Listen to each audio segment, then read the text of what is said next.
सराव संच 1.1 मधील तिसरं उदाहरण या पद्धतीने आहे की शेजारील आकृतीमध्ये पी एस हा लंब आहे आर क्यू वरती, पी एस हा लंब आहे आर क्यू वरती. ठीक आहे. त्यानंतर क्यू टी हा लंब आहे पी आर वरती. पी क्यू बरोबर 6, आर क्यू बरोबर 6, पी एस बरोबर 6 आणि पी आर बरोबर 12. हे पूर्ण पी आर दिलेले तुम्हाला 12.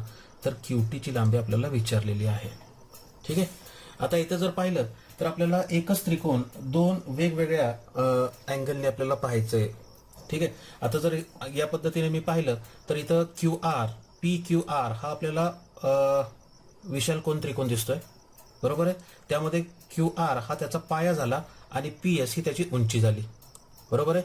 आणि हाच त्रिकोण आपण जर या बाजूने पाहिला, कोणत्या बाजूने, की पी आर त्याचा काय होणार आहे, पाया होणार आहे. तर पी आर जर आपण पाया गृहीत धरला तर हा झाला पाया आणि क्यू टी ही त्या त्रिकोणाची काय होणार आहे, उंची होणार आहे, बरोबर आहे. म्हणजे त्रिकोण एकच आहे पण आपण त्याला दोन भिन्न पाया घेऊन आपण काय करतो, त्याचा विचार करतोय. ठीक आहे. तर पहिल्यानुसार जर आपण पाहिलं तर पहिला पाया आणि इथं उंची आपल्याला दिलेली आहे, दुसऱ्या त्रिकोणाचा पाया आणि उंची आपल्याला काढायची आहे. तर यासाठी आपल्याला काय करावं लागेल, तर पहिल्या गुणधर्माचा वापर करावा लागेल. पहिला गुणधर्म लिहूया इथं आपण.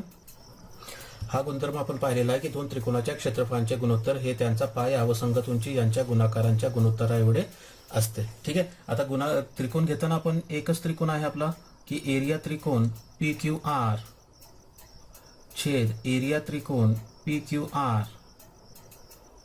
पी क्यू आर बरोबर. आता या अँगलने आपण पाहिलं तर त्याचा पाया होणार आहे क्यू आर, क्यू आर गुणिले त्याची उंची होणार आहे पी एस, बरोबर आहे, छेद. आता दुसऱ्या अँगलने आपण पाहिलं म्हणजे पी आर, याला जर आपण पाया घेतला तर पी आर हा त्याचा पाया होईल गुणिले त्याची उंची काय घेणार आपण तिथं, क्यू टी घेणार.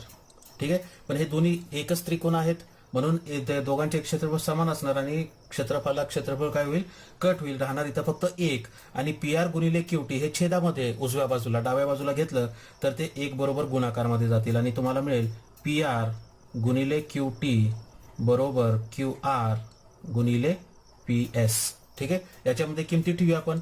पी आर ची लांबी किती आहे, पी आर, तर पी आर आपल्याला 12 दिलेला आहे, तर 12 गुणिले क्यू टी ची लांबी आपल्याला काढायची आहे, बरोबर क्यू आर ची लांबी आहे 6 गुणिले 6. ठीक आहे. आणि म्हणून क्यू टी बरोबर 6 गुणिले 6, 6 6 36 आणि 12 इथं गुणाकारमध्ये उजव्या बाजूला गेले तर छेदामध्ये येतील. ठीक आहे. मग 12 1 12, 12 त्रिक 36 आणि म्हणून क्यू टी ची लांबी किती मिळेल तुम्हाला, 3 मिळेल. तर या पद्धतीने हे उदाहरण काय करायचं होतं, सोडवायचं होतं. समजलं. ठीक आहे. पुढचं उदाहरण पाहूया आपण. उदाहरण या पद्धतीने आहे. आकृतीमध्ये एपी लंब आहे बीसी वरती. हा एपी लंब आहे बीसी वरती. त्यानंतर एडी, रेषा एडी ही समांतर आहे रेषा बीसीशी. ठीक आहे. तर एरिया त्रिकोण एबीसी गुणोत्तर एरिया त्रिकोण बीसीडी, ए बी सी म्हणजे हा त्रिकोण आला एबीसी आणि दुसरा त्रिकोण आहे बीसीडी, बीसीडी म्हणजे हा त्रिकोण आला. या दोन्ही त्रिकोणाच्या क्षेत्रफळांचे काय काढायचं आपल्याला, गुणोत्तर काढायचे आहे. ठीक आहे. याचं उत्तर आपण या पद्धतीने सुरू करणार की त्रिकोण एबीसी व त्रिकोण बीसीडी हे दोन समांतर रेषेदरम्यान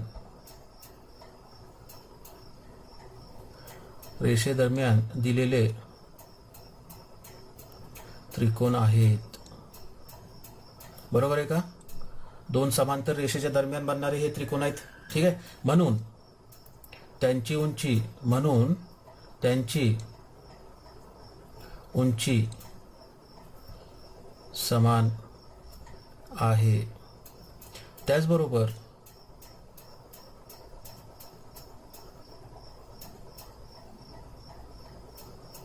त्यांचा पायाही सामायिक आहे. दोन्ही त्रिकोणांचा जर पाया आपण पाहिला बीसी हा दोन्ही त्रिकोणामध्ये सामायिक आहे, बरोबर आहे. आणि उंची समान आहे, पाया समान उंची समान, दोन्ही गोष्टी समान झाल्या तर दोघांचे क्षेत्रफळ कसे असणार, समान असणार. आणि म्हणून दोन त्रिकोणांचे पाया व उंची समान असेल तर त्यांचे क्षेत्रफळ ही समान असतात. क्षेत्रफळी कशी असतात? समान असतात. आणि म्हणून एरिया त्रिकोण ABC बरोबर एरिया त्रिकोण BCD आणि म्हणून एरिया त्रिकोण ABC, इथं एरिया त्रिकोण BCD ला आपण 1 गुणिले एरिया त्रिकोण BCD घेऊया. तर 1 बरोबर ते गुणाकारमध्ये, डाव्या बाजूला तर कुठं जातील ते भागाकारमध्ये जातील. एरिया त्रिकोण BCD आणि राहणार किती इथं? फक्त 1 राहणार. 1 म्हणजेच 1/1 आणि म्हणून एरिया त्रिकोण ABC गुणोत्तर एरिया त्रिकोण BCD बरोबर 1:1. या पद्धतीने हे उदाहरण काय करायचं आहे? सोडवायचं आहे. ठीक आहे. शेवटचं उदाहरण आहे सराव संच 1.1 मधील की आकृतीमध्ये PQ ही लंब आहे BC वरती आणि AD ही लंब आहे पुन्हा BC वरती. तर खालील गुणोत्तरे लिहा. ठीक आहे. आता याचं उदाहरण, याचं जे उत्तर आहे मी ते शॉर्टमध्ये सांगणार आहे तुम्हाला. ठीक आहे. बाकी जे जिथं जिथं मी सांगेल की तिथं तुम्ही गुणधर्म लिहा, तर तुम्ही तिथं काय करायचं, तो गुणधर्म लिहायचा आहे. ठीक आहे. आता पहिलं गुणोत्तर, आपल्याला पहिल्या गुणोत्तराची किंमत काढायची. बघा की एरिया त्रिकोण PQB छेद एरिया त्रिकोण PBC. ठीक आहे. आता बघा त्रिकोण PQB म्हणजे हा त्रिकोण झाला, समजतंय. आणि दुसरा त्रिकोण आहे PBC म्हणजे हा त्रिकोण आहे. ठीक आहे. या दोन्ही त्रिकोणामध्ये जर पाहिलं तर PQ ही सामायिक बाजू आहे. सामायिक बाजू म्हणता येणार नाही आपल्याला. जे PQ आहे त्रिकोण PBQ याची उंची ही PQ आहे आणि त्याच पद्धतीने त्रिकोण PBC याची ही उंची काय आहे? PQ आहे. म्हणजे हे दोन्ही त्रिकोण जे आहे ते समान उंची असणारे त्रिकोण झाले. आणि जर दोन त्रिकोणांची उंची जर समान असेल तर त्यांच्या क्षेत्रफळांचे गुणोत्तर हे त्यांच्या संगत पायांच्या गुणोत्तरा एवढे असते. तर PQB याचा पाया काय होणार? आपण BQ छेद दुसऱ्याचा पाया काय येणार इथं? BC. इथं फक्त थोडक्यात कारण लिहितो. इथं तुम्ही आधी गुणधर्म लिहायचा आहे की त्रिकोण PQB व त्रिकोण PBC हे समान पाया असणारे समान उंची असणारे त्रिकोण आहेत. आणि त्याच्यानंतर मग म्हणून समान उंची असणाऱ्या त्रिकोणांचे क्षेत्रफळांचे गुणोत्तर त्यांच्या संगत पायांच्या गुणोत्तराच्या त्यांच्या पायांच्या गुणोत्तरा एवढे असते. ठीक आहे. एवढं गुणधर्म लिहायचं आणि त्यानंतर हे लिहायचं आहे. इथं लिहितो मी फक्त समान उंची असणारे त्रिकोण. समान उंची असणारे त्रिकोण. ठीक आहे. त्यानंतर दुसरं नंबर 2 एरिया त्रिकोण PBC छेद एरिया त्रिकोण ABC बरोबर. आता PBC म्हणजे हा पूर्ण त्रिकोण. ठीक आहे. आणि दुसरा त्रिकोण आहे ABC. ठीक आहे. आता हे दोन्ही त्रिकोणामध्ये जर पाहिलं तर BC म्हणजे या दोन्ही त्रिकोणाचा पाया हा सामायिक आहे. तर सामायिक असेल, पाया सामायिक असेल तर त्यांच्या क्षेत्रफळांचे गुणोत्तर हे त्यांच्या उंचीच्या गुणोत्तरा एवढे असेल. बरोबर आहे. तर PBC याची उंची होणार आहे PQ छेद ABC ची उंची काय होणार आहे? AD. याला आपण कारण लिहिणार इथं थोडक्यामध्ये की समान पाया असणारे त्रिकोण. समान पाया असणारे त्रिकोण या पद्धतीने. ठीक आहे. त्यानंतर तिसरं गुणोत्तर आहे एरिया त्रिकोण ABC छेद एरिया त्रिकोण ADC बरोबर ABC म्हणल्यानंतर हा मोठा त्रिकोण आणि दुसरा त्रिकोण आहे ADC. ठीक आहे. आता त्रिकोण ABC याची उंची जर पाहिली तर ती AD येते आणि ADC हा काटकोन त्रिकोण आहे तर त्याची उंची पण ADच आहे. म्हणल्यानंतर हे दोन्ही त्रिकोण काय झाले? समान उंचीचे त्रिकोण झाले. आणि जर समान उंचीचे त्रिकोण असतील तर त्यांच्या क्षेत्रफळांचे गुणोत्तर हे त्यांच्या पायांच्या गुणोत्तरा एवढे असेल. बरोबर आहे. तर ABCचा पाया काय घेणार आपण इथं? BC आणि ADCचा पाया घेणार आपण DC. कारण लिहिणार इथं समान उंची असणारे त्रिकोण. बरोबर आहे. समान उंची असणारे त्रिकोण. इथं तुम्ही ते गुणधर्म लिहायचे, जिथं जिथे मी कंसामध्ये जे टाकलंय तो गुणधर्म तिथं लिहायचा आणि त्याच्या खाली हे गुणोत्तर लिहायचं. ठीक आहे. एरिया त्रिकोण एडीसी, एरिया त्रिकोण एडीसी छेद एरिया त्रिकोण पी क्यू सी. आता बघा, ए डी सी म्हणजे हा उजव्या बाजूचा त्रिकोण आणि दुसरा त्रिकोण आहे पी क्यू सी, हा त्रिकोण आहे. आता या दोन्ही त्रिकोणामध्ये जर पाहिलं आपण तर दोन्ही त्रिकोणामध्ये पहिल्या त्रिकोणाचा पाया येतोय डीसी, दुसऱ्या त्रिकोणाचा पाया येतोय क्यूसी. बरोबर आहे.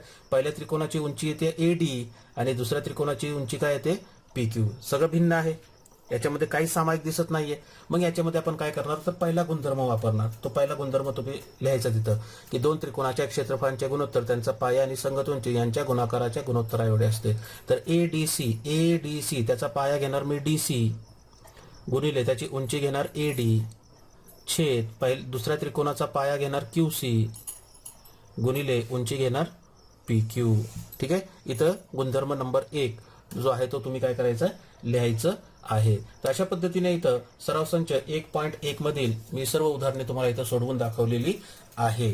विद्यार्थी मित्र, एक लक्षात ठेवा, याच्या आधी आपण जे बीजगणिताची जी उदाहरणे सोडवली 3 धडे आपण सोडवले, त्यामध्ये जर पाहिलं आपण तर त्यामध्ये एका प्रकारचं जर आपण उदाहरण सोडवलं तर फक्त पद्धत तीच असायची, उदाहरणं सोडवायची पद्धत तीच असायची, फक्त संख्या बदलायची. संख्या बदलली तर थोडाफार बेरीज वजाबाकी तेवढं फक्त फरक असायचा. पण भूमितीमध्ये तसं नाहीये.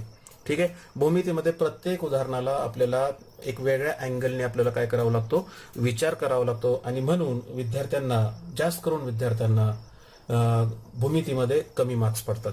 ठीक आहे. त्याचं पहिलं कारण की प्रत्येक म्हणजे विद्यार्थी जो आहे तो जे उदाहरणं आहेत त्या उदाहरणांचा सराव करत नाही, परिपूर्ण सराव करत नाही. आणि त्यांचा जो बेसिक आहे भूमितीमध्ये तो बेसिक जो आहे भूमितीचा कसा असतो, कच्चा असतो. खूप काही गुणधर्म विद्यार्थ्यांना माहीत नसतात, त्यामुळे सुद्धा भूमितीमध्ये कमी मार्क्स पडतात विद्यार्थ्यांना.